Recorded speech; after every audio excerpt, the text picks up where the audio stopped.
Shalom, kita baca Ibrani 12 ayat 15. Jagalah supaya jangan ada seorang pun menjauhkan diri dari kasih karunia Allah, agar jangan tumbuh akar yang pahit, yang menimbulkan kerusuhan dan yang mencemarkan banyak orang. Ada satu hal yang perlu kita ingat di sini, yaitu jangan menjauhkan diri dari kasih karunia Allah, karena itu bisa menimbulkan satu akar yang pahit. Nah, kita lihat ayat lain ya. Ini menarik juga nih. Kolose 3 ayat 19. Hai suami-suami, kasihilah istrimu dan janganlah berlaku kasar terhadap dia. Ini perintah kepada suami. Kalau perintah kepada istri di ayat sebelumnya ya, ayat 18. Jadi kita perlu melihat perintah itu kepada siapa ya, yang lalu kita perlu lakukan hal itu. Kita lihat dari ayat 18-nya, tapi dalam bahasa Inggris ya. Wives, submit yourselves to your husbands as is fitting in the Lord ya. Hai para istri, ya, tunduklah, submit kepada suamimu karena itulah yang cocok, yang pas, yang berkenan kepada Tuhan ya. Husbands, love your wives and do not be harsh with them. Hai para suami, kasihilah istrimu dan jangan berlaku kasar ya kepada mereka. Karena istri itu ya sensitif ya, hatinya lebih mudah terluka, dan istri yang membutuhkan kasih sayang ya dari suaminya. Sementara suami itu butuh respect, rasa hormat.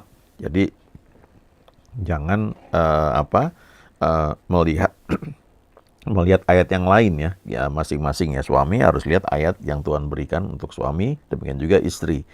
Nah, kita lihat lagi nih ya terjemahan lain. Husbands, love your wives and be not bitter against them. Ini menarik juga ya. Waktu saya renungkan ya, ada seorang hamba Tuhan bagikan ini. Saya cari ya bahasa beberapa terjemahan. Ternyata ini salah satu terjemahan yang menarik ya. Hai para suami, kasihilah istrimu dan jangan menjadi pahit karena mereka ya.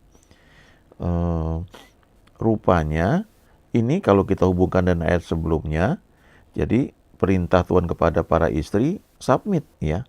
Dan pada para suami, kasihilah istrimu dan jangan menjadi pahit karena mereka. Kita lihat lagi ya, ada terjemahan yang lain, bahasa Inggris juga ya, sama ini ya, di King James seperti ini. Husbands, love your wives and don't be bitter against them. Hai para suami, kasihilah istrimu dan janganlah menjadi pahit karena mereka.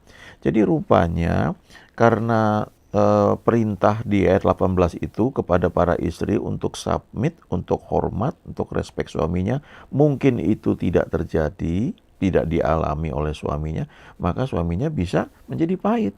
Tapi firman Tuhan berkata di sini, jangan pahit ya, kasihilah istrimu. Wives, submit to your husband as is fitting in the Lord ya. Hai para istri, tunduk kepada suamimu, hormatlah pada suamimu ya. Lalu husband, love your wives and do not bitter toward them ya. Jangan menjadi pahit karena mereka. Ayat 18 ini dalam bahasa Inggrisnya yang lain terjemahannya menarik sekali ya. Wives, be under the authority of your husband as is right in the Lord. Jadi artinya, hai para istri, sadarilah bahwa kamu itu di bawah otoritas suamimu dan praktekkan itu ya. Dalam terjemahan Easy English, wives, obey your husband ya. Hai para istri, taatilah suamimu. That is the right thing to do because you are the Lord ya. Itu adalah hal yang penting karena engkau adalah milik Tuhan. Nah, kemudian di ayat 19-nya baru dikatakan, husbands, love your wives. Hai para suami, kasihilah istrimu ya, dan jangan menjadi terluka karena mereka. Kalau kita ingat Sarah ya, Sarai waktu itu pernah berlaku begitu juga kepada Abraham ya. Dia akhirnya mungkin karena dia pahit hati terhadap Abraham ya, terus akhirnya dia perintah Abraham untuk kawin sama Hagar, lalu Hagarnya sombong ya, Abraham menjadi kesel ya. Dan banyak hal itu terjadi. Jadi rupanya ini salah satu yang perlu kita perhatikan ya, soal kepahitan. Tapi tidak hanya di situ, kalau kita baca di Mazmur 106 ayat 33, ini kisah mengenai Musa. Bagaimana Musa itu dikenal sebagai orang yang sangat lembut hatinya, lebih daripada setiap orang di muka bumi ini. Tetapi ketika dia berulang-ulang ya menghadapi orang Israel yang berontak, yang suka ngomel, ya mengeluh berulang-ulang, bersungut-sungut, tidak bersyukur, tidak melihat bagaimana banyaknya mujizat yang Tuhan buat, ya selalu ngomel, ya ini mana kita di sini, kita kelaparan, ya mending di Mesir waktu itu kita makan bawang pre, kita makan gratis semua. Kemudian udah berapa lama mereka ngoceh lagi, kita makan mana terus, mana daging ini, lebih enak di Mesir, ya. Habis itu mereka ngomel lagi, mana kita nggak ada air ini, Tuhan bawa kita ke padang gurun ini, membuat kita mati di padang gurun, ya. Musa, kamu bagaimana sebagai leader? Kamu nggak bertanggung jawab, ya, mungkin begitu. Ya, kamu mimpin kami untuk mati di padang gurun. Akhirnya Musa pahit juga hatinya, ya. Padahal ini orang yang hatinya sangat lembut, ya, bisa mendengar suara Tuhan begitu peka, ya, taat pada Tuhan. Tuhan ketika kakaknya dan abangnya, ya, Maryam dan Harun membicarakan Musa, ya, nyinyir istilahnya ngomongin Musa, ya, Tuhan tegur mereka. Dan Tuhan bilang, tidak ada orang seperti Musa, hambaku yang setia. Aku berbicara berhadapan muka dengan dia, ya. Dan Tuhan bilang, mengapa kalian tidak takut, ya, ngomongin hambaku? Lalu Maryam kena kusta, ya. Dan butuh berapa lama, ya, sebelum Maryam pulih kembali, kemudian baru seluruh bangsa Israel itu berangkat, ya. Nah, kenapa Musa bisa jadi pahit, ya? Dikatakan di sini, ya, mereka memahitkan hatinya. Karena Musa itu akhirnya berhadapan dengan orang-orang yang sama yang berkali-kali itu, ya, menyebalkan, ya. Akhirnya karena hatinya pahit, dia teledor dengan kata-katanya. Dan akibatnya dia tidak masuk tanah perjanjian, ya. Ini mengerikan sekali, ya. Dan akhirnya kan tidak hanya Musa, tapi seluruh orang Israel yang keluar dari Mesir, yang angkatan mereka itu semuanya mati di padang gurun, ya. Cuma Yosua dan Kaleb yang akhirnya bisa masuk ke tanah perjanjian. Nah, ini penting sekali, ya. Kalau kita lihat, ya, ini kan bisa berlaku dalam organisasi, di pekerjaan mungkin, ya, atau di pelayanan atau di keluarga juga, ya. Musa itu sebagai pemimpin, sebagai leader, sementara orang-orang Israel itu adalah orang-orang yang dibawa kepemimpinan Musa, ya. Ya, kalau di keluarga, ya berarti istri sama anak-anak.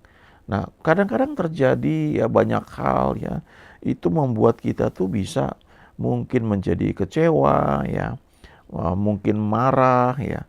Nah, firman Tuhan mengajarkan di kitab Ibrani pasal 12 tadi, jangan menjauhkan diri dari kasih karunia Allah, supaya jangan timbul akar yang pahit, ya. Jadi mungkin orang-orang Israel ini, ya, namanya juga mereka orang-orang yang dipimpin, ya, tentunya beda dengan Musa. Musa yang diharapkan tentunya harus lebih belajar bergantung kepada Tuhan supaya tidak timbul akar yang pahit, ya. Jadi ketika dia mengalami mungkin orang Israel ngoceh lagi, ngomel lagi, dia datang lagi kepada Tuhan, ya, supaya kasih karunia Tuhan itu atau grace itu atau charis itu menaungi dia sehingga tidak timbul akar yang pahit. Nah, kalau timbul akar yang pahit itu bahayanya adalah teledor dengan kata-kata, ya, meluap lewat kata-kata sehingga akhirnya Musa itu tidak masuk tanah perjanjian. Tentu yang rugi ya semuanya, ya, orang Israel juga rugi. Nah, dalam keluarga juga begitu, ya. Kalau kita tidak hati-hati, ya, yang suami, ya, pahit hatinya, ya, terus akhirnya sesuatu yang Tuhan janjikan jadinya tertunda, ya, atau batal, ya, atau masih mending kalau tertunda. Kalau batal gimana, ya? Dan ruginya semuanya juga, ya. Istrinya rugi juga, anak-anak rugi juga. Jadi ini pesan penting, ya, bagi para leader, bagi para suami. Tapi juga pesan buat istri dan anak-anak yang sudah kenal Tuhan, ya. Perlu jaga supaya jangan sampai terjadi sesuatu yang memahitkan, ya, memahitkan orang lain. Kita lihat contoh yang lain ya. Ini orang Israel di Keluaran 1 ayat 14. Nah, dikatakan di sini orang Israel itu diperbudak di Mesir ya. Mereka tinggal di sana total akhirnya 430 tahun. Dan orang Mesir itu menindas orang Israel dan dikatakan di sini dan memahitkan hidup mereka dengan pekerjaan yang berat, yaitu mengerjakan tanah liat dan batu bata dan berbagai-bagai pekerjaan di padang, ya segala pekerjaan yang dengan kejam dipaksakan orang Mesir kepada mereka itu. Nah, jadi bisa saja pekerjaan ya, sesuatu yang kita lakukan karena harus mencari uang atau karena sesuatu yang lain itu bisa begitu menekan kita sehingga memahitkan hidup kita ya. Nah, ini eh, bicara banyak ya, bisa juga pekerjaan itu kan bisa juga usaha kita ya, bisnis kita ya, atau pelayanan yang Tuhan percayakan. Mungkin kita merasa kita sudah mengerjakan yang terbaik, tapi kok rasanya kurang dihargai ya, kurang di respect dan sebagainya. Dan itu bisa menimbulkan hati yang pahit. Kalau kita tidak datang ke dalam kasih karunia Tuhan, itu bisa pahit ya. Saya ingat teman saya dulu ya, ketika dulu kami awal-awal belajar namanya inner healing ya, penyembuhan batin. Jadi dia cerita, kadang-kadang dia dalam pelayanan dia nginjilin orang ya, orang itu menolak ya, menolak dan kemudian teman saya ini sudah berpikir orang yang dia layani akan mengenal Tuhan Yesus ya. Dia juga anak PA-nya misalnya, anak rohaninya, anak yang dia bimbing untuk memahami Alkitab dalam kelompok pemahaman Alkitab, ini tidak seperti yang dia harapkan. Jadi hatinya pahit ya, kecewa. Ya, dia sampai di tempat kosnya, dia berdoa dan dia mencurahkan isi hatinya kepada Tuhan dan dia dapat vision ya, Tuhan itu menampakkan diri kepada dia, tersenyum, terus menumpangkan tangan atas dia sehingga hatinya tidak pahit ya. Nah, ini pengalaman-pengalaman seperti ini ya. Ini contoh ya, bukan untuk ditiru mentah-mentah, tapi ini kita bisa lihat bahwa perlu kita datang kepada Tuhan senantiasa. Dialah sumber sukacita kita ya. Jangan berharap orang lain yang bisa memuaskan kita ya. Entah leader kita, pendeta kita, gembala kita, atau suami kita ya, atau istri kita, atau orang tua kita, atau orang-orang yang kita segani ya. Setiap orang itu nggak ada yang sempurna. Ada sisi di mana kita akan melihat, wah ya, ternyata orangnya begitu ya. Saya kira dia selalu baik ya. Wah, ternyata nggak bisa diandalkan dan sebagainya. Itu cenderung bisa membuat kita itu menjadi pahit ya. Nah, kalau kita ngalamin kayak begitu, ingat baik-baik, jangan mengandalkan manusia. Datang kepada Tuhan ya. Curahkan isi hatimu kepada Tuhan, lalu Dia nanti akan menyembuhkan batin kita ya. Nah, juga mungkin saya ingat ya, ada beberapa cerita ya, entah di bacaan yang saya baca atau orang curhat ya. Kadang-kadang ada orang yang mungkin sudah kerja seharian ya di luar. Ini mau pulang malas ya. Kenapa? Karena dia nggak mendapatkan sesuatu yang nyaman di rumah ya. Jadi dia pikir dia nongkrong dulu di kafe, dia pulang udah malam. Jadi sampai di rumah itu entah istri dan anak-anaknya sudah tidur, atau setidaknya dia nyampe udah ya paling cuma 5 menit, habis itu dia tidur, dia cuci muka dia tidur. Jadi dia nggak sempat berinteraksi dengan istri atau dengan anak-anak yang seharusnya itu tempat dia mengalami sukacita ya. Tapi karena dia nggak mendapatkan itu, akhirnya dia pikir nongkrong aja di jalan ya, nanti malam baru pulang. Nah, sebaliknya ada juga orang yang saya tahu ya, walaupun dia di kantor, dia ada sibuk ya, dia bisa nginep di hotel, dapat fasilitas yang bagus, tapi dia memilih pulang. Kenapa? Karena dia merasakan di rumah itu ada suasana yang homey ya. Dia senang sekali ketemu anak-anaknya ya, ketemu istrinya, dia merasa disambut, dia merasa dihormati, dia merasa itu rekan teman dia, partner hidupnya, di mana dia bisa curahkan isi hatinya ya, kesulitan yang dia hadapi, lalu mereka bisa berdoa bersama-sama ya. Itu ternyata hal-hal yang katanya sepele, tetapi ternyata sangat penting. Karena kalau enggak, itu bisa timbul akar yang pahit. Nah, kita perlu belajar ya untuk bisa menghadapi itu, karena pasangan kita, anak-anak kita, orang tua kita itu tidak ada yang sempurna ya. Kita perlu kembali kepada Tuhan. Kita lihat ya, Ibrani 12 ayat 14 ya. Ini tadi kan Ibrani 12 ayat 15 ya. Ya, janganlah menjauhkan diri dari kasih karunia Allah supaya jangan timbul akar yang pahit. Nah, ayat sebelumnya ini bicara tentang hubungan dengan orang lain. Dikatakan di ayat 14 ini, berusahalah untuk hidup rukun dengan semua orang. Jadi ternyata itu bagian kita ya, usaha kita. Ya, karena orang nggak ada yang sempurna ya. Saya punya setidaknya 3 orang yang sangat saya respect ya, hamba Tuhan, yang daripadanya saya banyak belajar dari mereka. Tapi tetap saja ada sisi-sisi yang negatif yang ketika saya makin dekat dengan mereka, yang saya lihat, oh ternyata kok dia begini ya. Awalnya sempat membuat saya itu agak shock ya, tapi saya belajar untuk respect, hormat, karena mereka biar bagaimanapun mereka adalah hamba-hamba Tuhan yang sedang dibentuk oleh Tuhan. Ya, jadi berusahalah untuk hidup rukun dengan semua orang. Nah, kalau kita baca lebih jelas ya, ayat ini bunyinya begini. Berusahalah hidup damai dengan semua orang dan kejarlah kekudusan ya. Nah, kita ini yang sudah terima Tuhan Yesus, kita ini sudah dikuduskan ya, sudah dipisahkan oleh Tuhan. Roh kita sudah lahir baru, sudah sempurna, tidak bisa berbuat dosa. Tapi jiwa kita ini masih mengalami proses sanctification, proses pengudusan, dan itu berlangsung seumur hidup. Nah, untuk itu bisa terjadi, perlu kerjasama dari kita untuk mau ya melakukan bagian kita, sehingga proses penyucian atau sanctification dari jiwa itu bisa berlangsung dengan baik, dengan cepat. Makanya dikatakan kejarlah kekudusan, begitu ya. Karena itu bagian dari kita punya free will, di mana kita izinkan untuk Tuhan itu bekerja dalam hidup kita. Nah, kalau kita baca lagi ayat yang lebih lengkap ya, berusahalah hidup damai dengan semua orang ya, dengan istri kita, dengan suami kita, dengan anak-anak kita, dengan orang tua kita, dengan pendeta kita, gembala kita, rekan-rekan sekerja kita, dan kejarlah kekudusan ya. Sebab tanpa kekudusan tidak seorang pun akan melihat Tuhan. Nah, apakah berarti kita ini saat ini kurang kudus sehingga kita tidak bisa melihat Tuhan ya?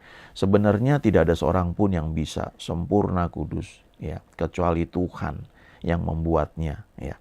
Jadi kita ini menjadi kudus, menjadi layak itu karena roh kita lahir baru, kita terima Tuhan Yesus. Tapi selanjutnya proses jiwa kita ini dikuduskan itu bagian dari rencana Tuhan supaya orang bisa melihat Tuhan dalam hidup kita ya. Jadi ketika dikatakan kejarlah kekudusan supaya orang lain tuh bisa melihat bahwa memang ada Tuhan dalam hidup kita. Bukan berarti kita ini jaim ya, lalu kita harus jaga ya, kita penampilan kita nih jangan sampai ini. Nah, sebenarnya kita nggak akan mampu seperti itu ya. Tapi izinkanlah Tuhan itu membenahi hati kita ya, supaya jangan timbul akar yang pahit. Dengan sendirinya kalau akarnya bersih, buahnya itu akan keluar bersih ya. Tapi kalau ada akar yang pahit, walaupun kita berusaha jaim, berusaha jaga sikap kita, satu ketika itu akan muncul keluar juga ya. Dan itu dikatakan menyesatkan banyak orang ya, kalau akar yang pahit itu dibiarkan. Keputusan-keputusan kita bisa salah ya. Saya melihat banyak sekali ya ini terjadi ya. Dikatakan di sini jagalah supaya jangan ada seorang pun menjauhkan diri dari kasih karunia Allah, agar jangan tumbuh akar yang pahit yang menimbulkan kerusuhan dan menyesatkan dan mencemarkan banyak orang. Saya melihat ada orang-orang yang akarnya pahit terhadap orang lain sehingga cenderung negatif ya. Apapun yang orang lain buat itu selalu dianggap salah. Dan siapapun yang berhubungan dengan orang itu nanti akan, itu lebih parah lagi nih, akan dianggap salah ya. Nggak ada yang sempurna ya. Jadi sebenarnya sayang ya kalau saya melihat seperti itu. Wah, ini sudah mengarah like and dislike. Kenapa bisa like and dislike? Itu karena ada akar yang pahit. Ya, benahi akar yang pahit ini. Bagaimana caranya? Datanglah kepada kasih karunia Tuhan. Izinkan Tuhan itu menyembuhkan kita, memulihkan kita. Dan sadari bahwa hanya oleh kasih karunia Tuhan kita bisa bergaul dengan Dia, kita bisa dikuduskan, dan kita bisa menjadi alatnya yang efektif di tangan Dia ya. God is good all the time. Amin.